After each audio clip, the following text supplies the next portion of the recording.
এই দেখো, এই হচ্ছে সিমলা মির্চ গাছটার নাম। এটা লঙ্কার সাইজটা দেখো, এই দেখো, এই হচ্ছে লঙ্কার সাইজ।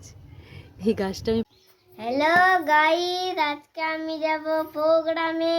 তো প্রোগ্রামে গিয়ে দেখা হচ্ছে।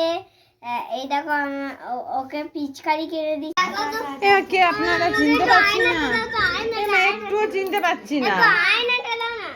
হ্যাঁ, কে মা বলছে এটা সে নাই যাচ্ছে না, আমি চিনতে পারছি না। আমার আয়না দেবো কেন, আয়না দেবো কেন, আমি তো চিনতেই পারছি না এটাকে। তাই ও চলে এসছেন আজ। Morning everyone, welcome back to my channel দীপাস ওয়ালে। তোমাদের সবাইকে ওয়েলকাম। আজকে বুঝতেই পারছো বাড়িতে আছি, কালকে এসেছি। তো থাকা আমার যদিও হয় না এই সময়ে, মানে অসময় বলতে পারো, যেহেতু বাবির দুদিন স্কুল ছুটি আছে তাই কালকে এসেছিলাম। তো কালকে আর যাওয়া হয়নি, ভাবলাম কালকে রাত্রে থেকেই যাই, আজ আরও দুদিন ছুটি আছে। তো আজকে বিকেলে চলে যাবো। আর সকাল সকাল দেখো বাবি বসে গেছে এখানে। আসলে ওর অনেক দিনের ইচ্ছে যে আমার হারমোনিয়ামটা বাজাবেও, ও গান শিখবো করছে। তার মানে আগে আমার হারমোনিয়াম যখন আছে তখন, এখন কেনার দরকার নেই, আগে এটাতে প্র্যাকটিস করে নাও, তারপরে কিনতে তো হবেই পরে। তো বলছে যে আমি এখনই দেখবো মা কীরকম করে বাজাতে হয়। তো ওকে বের করে দিয়েছি হারমোনিয়াম, এরকম চেষ্টা করছে আমার সাথে। আমি অনেক দিন পর আজকে হারমোনিয়াম ছিলাম, খুব ভালো লাগছে। তারা 1 মিনিট তারা, তো কি বলবো, অনেক অনেক দিন পর হারমোনিয়ামটা ছুঁয়ে দেখলাম। সেই ছোটোবেলাকার অনুভূতি, একটা ছোটোবেলাতে গান করা, একটা আমার পড়াশোনার মতো রেয়াজ করাটাও আমার ডেলি রুটিনের মধ্যে ছিল, গান শিখতাম। তো আজকে বাবির জন্য আবার বের করলাম। আর হারমোনিয়ামটা বের করা হতো না এতদিন, তো বললো বলে আজকে বের করলাম। তো এটা আমি নিয়ে যাব, আজকে নিয়ে যাওয়া হবে নাকি জানি না, তো বললো বলে তাই বার করলাম। আর অনেক দিন পর হারমোনিয়ামে আজকে ছুঁয়ে সারেগামা করলাম ওর সাথে, ভীষণই ভালো লাগছে, একটা অন্যরকম অনুভূতি, সেই ছোটোবেলার দিনটার কথা মনে পড়ছে। তো যাই হোক, এটা নিয়ে গেলে আমারও একটু প্র্যাকটিস হবে, আমারও খুব ভালো লাগে গানটার মধ্যে থাকতে। গান আঁকা এগুলো নিয়ে থাকতে আমি ভালোবাসতাম, এগুলোই আমার বিয়ের আগে বা ছোটোবেলা থেকে এগুলোই আমার জগৎ ছিল, মানে আমার আলাদা রকম। আমি সবসময় গান আঁকা পড়াশোনা এর বাইরে আমি কিছু করতাম না, বা একটু খেলাধুলা তো তখন ছিল, তো সেটা ছাড়া আমার এগুলোই ছিল, কি বলবো, গান আর আঁকা এর মধ্যে আমি ডুবে থাকতাম। খুব ভালো লাগতো, খুবই ভালো লাগতো। তো আজকে আবার অনেক দিন পর বাজিয়ে খুব ভালো লাগলো, সেই ফিলিংসটা পেলাম। তো এখন আমি নিয়ে গেলে এটাও আমার জুড়ে যাবে। এত ব্যস্ততার মধ্যেও আমি ঠিক বাবিকে প্র্যাকটিস করানোর এতে আমারও হবে, ভীষণই ভালো লাগছে। আবার আমি গানটা স্টার্ট করব বলে ভালো লাগছে। কোনো প্রোগ্রামে আমি চেষ্টা করি, কিন্তু যেহেতু গলার প্র্যাকটিস, গান মানে গলা মানে রেয়াজের উপর, প্র্যাকটিসের উপর গলা তৈরি হয়। যখন আমার গান করতাম যে গলা ছিল, সেটার এখন আর 1%ও নেই, কারণ করা হয় না প্র্যাকটিস। গান মানেই প্র্যাকটিস, প্র্যাকটিস ছেড়ে দিলে মানে তোমার গলা নষ্ট, গলা আর সেই গলা থাকবে না। তো আমি প্র্যাকটিস করব, এবং আমি ভাবছি যে এইবারে কোনো অনুষ্ঠানে আমি গানটা করবো, আমার ভীষণই ভালো লাগছে। তা হারমোনিয়ামটা নিয়ে যাব, প্র্যাকটিস করব। তো ওর জন্য আমারও হবে, ওকেও করাবো আর আমিও করব, মা মেয়ে মিলে একসাথে গান করব। তো চলো, এইভাবে সকালটা শুরু হলো। এবারে আস্তে আস্তে দেখি, আজকে চলে যাবো, তাই জন্যে আজকে, হ্যাঁ, বিকেলে যাব, তো তাই জন্যে তাড়াতাড়ি সমস্ত কিছু কমপ্লিট করতে হবে।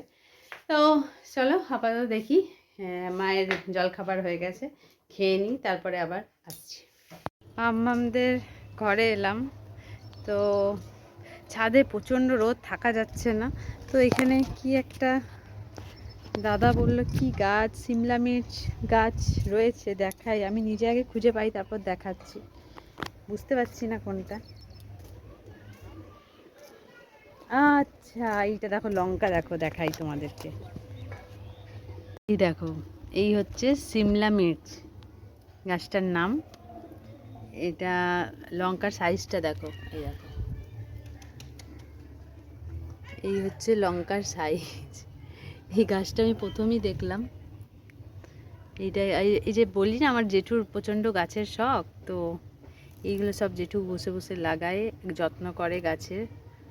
এই রোদে মানে মারাত্মক রোদ এখনই থাকা যাচ্ছে না, তার মধ্যেও জেঠু গাছগুলোর যত্ন করে গরমকালেও বিকেল পর্যন্ত। তো এই হচ্ছে সেই লঙ্কা, কি সুন্দর বড় বড় লঙ্কার সাইজ দেখো। মৌরি গাছ আছে এর মধ্যে, গাঁদা ফুল আছে, এমনি লঙ্কা গাছ আছে, এই যে এমনি লঙ্কায় দেখো এগুলো, গাঁদা ফুল, টমেটো গাছে দেখো টমেটো ধরেছে, আর অ্যালোভেরা আছে, এটা থানকুনি পাতা আছে, ফুল আছে নয়নতারা, এইদিকে আর কি আছে, এই যে এইদিকে সব আছে। আর বেশি এখানে থাকা যাবে না, কারণ চারিদিকে দোল চলছে, বাবির রং খেলার জিনিস, এই যে সমস্ত কিছু ওর মামাই এনে দিয়েছে, পিচকারি, মুখোশ, রং, এখানে আবির। এত রঙও খেলবেই না, রং দেখলে ভয় পায়, মানে প্রথমে যাবে উৎসাহ নিয়ে, তারপর যখন ভূত হয়ে যাবে তখন কাঁদতে শুরু করবে। হ্যাঁ তাই করে, এখনই উঠিয়ে দাও, এখনই মুছে দাও। ওদের রং খেলা ওকে ভালো লাগে, মানে মানায়। সত্যিকারে রং খেলতে ভালোবাসে তাদের জন্য এগুলো, বলো। ও কি করবে, একটুখানি যেই মাখাবে না, কালকে স্কুলে মাখিয়েছে, কালকে স্কুলে আবির দিয়েছে, দিয়ে কি হয়েছে শোনো, সঙ্গে সঙ্গ ওটাকে ধুতে চলে গেছে, স্কুলে জল দিয়ে ধুচ্ছে দেখছি। সবাই কি তাহলে তো রং খেলার মানে কি? তুই যদি নাই দেখালি যে আমি একটু আবির মেখেছি, ঘরে স্কুলে প্রোগ্রাম হয়েছে, খেলা হয়েছে, তো সঙ্গে সঙ্গে ধুতে শুরু করেছে। মানে ও রং মাখলে ওর এতটুকু ধৈর্য নেই যে রংটা আমি রাখবো বা ওঠানোর সময় দেব, এখনই চাই ধুতে হবে। যার জন্য আমি ওকে বলি রং খেলিস না তুই, তোর সেই ইয়ে নাই। যারা খেলতে ভালোবাসে তাদের জন্য রংটা। আমি নিজেও তাই ছিলাম, তার জন্য আমি রং খেলতাম না, আমি ঘরে ঢুকে থাকতাম, রঙের দিন বেরোতাম না, কারণ আমার রং তুলতে খুব ইয়ে লাগে, তখন কষ্ট লাগে। বস বস বস, স্নান টান হয়ে গেছে, এরপর খেতে বসবো। আজকে মেনুতে আছে লাল শাক, পোস্ত বাটা, মাছের ঝোল, আর আছে ইঁচড়ের তরকারি। খেতে বসে পড়েছি অলরেডি, তারপর মনে পড়লো যে হ্যালো গাইস, আজকে আমি যাব প্রোগ্রামে। তো প্রোগ্রামে গিয়ে দেখা হচ্ছে। এই দেখো ওকে পিচকারি কেড়ে দিচ্ছে, ওটা আমি নিয়েছি, এখন ওকে পিটাই করবো। তো আজকে দোলের প্রোগ্রাম না, নাচের স্কুলে, কিন্তু আমি যাব না যেহেতু। আসানসোলে দেখা হবে। আসানসোলে দেখা নাচের ক্লাসে। তো রেডি হয়ে গেছে জিনুয়া।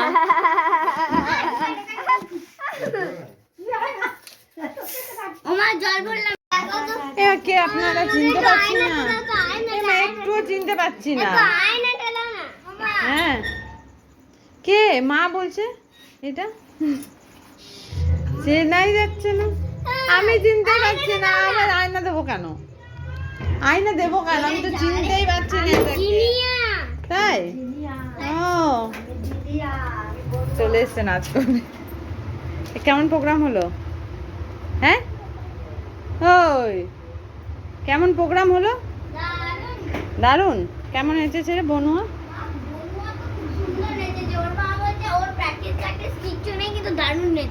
তাই বাহ। মুখটা ধুতে হবে না? কেন মুখ ধুতে হবে না, ওটা তো সারপ্রাইজ। চলো এবারে বেরোবো। কিন্তু আমার ইয়েটা নিয়ে নি, দেখো এইগুলো। তুই এইগুলো নিস নি ভাবি, দেখ নামিয়েছিস। চলো বেরোনোর টাইম হয়ে গেল। কোন রুমালটা দেখ কোথায় আছে, লিপস্টিকটা কার? চলো এবার বেরোই, টাইম হয়ে গেছে, বাড়ি যেতে হবে, সময় শেষ।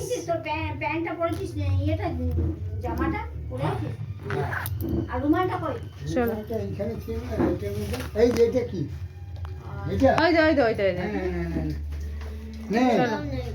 আসছি, টাটা টাটা। একটা হামি দাও। আগে থেকে আর হয় নাকি? ও মা আসছি। হ্যাঁ চলো। বাড়িতে এলাম জাস্ট একটু আগে। এখানে দেখো আমি তরকারি বসিয়ে দিয়েছি, আলু পটলের তরকারি। এটা হচ্ছে বাবার জন্য। আর এখানে রুটি হয়ে গেছে, কারণ এসে আমি দাঁড়াইনি, দেরি হয়ে যাবে বলে করতে। তো রুটি হয়ে গেছে, তরকারিটা হচ্ছে, আর মা আমাদের খাবার পাঠিয়ে দিয়েছে। বাবা যেহেতু লুচি খায় না রাতে, তো সেই জন্য বাবার জন্য রুটি করে দিয়েছি। তো চলো, আজকের ভিডিও আর বেশি বাড়াবো না, এখানেই শেষ করবো। ভালো লেগে থাকলে লাইক কমেন্ট শেয়ার করে দিও, আর নতুন ভিডিও দেখতে অবশ্যই চ্যানেলটাকে সাবস্ক্রাইব করে দাও। তো দেখতে থাকো দীপাস ওয়ার্ল্ড, খুব শিগগিরই ভিডিও আসতে চলেছে। তো চলো, আজকের মতো সবাই খুব ভালো থেকো, সুস্থ থেকো। সবাইকে মানে কে হোলিটাকে কীরকমভাবে এনজয় করলে কমেন্টে জানিও। তো চলো, সবাই খুব ভালো থেকো, সুস্থ থেকো। আজকের মতো ভিডিও এখানেই শেষ করলাম। Good night, tata.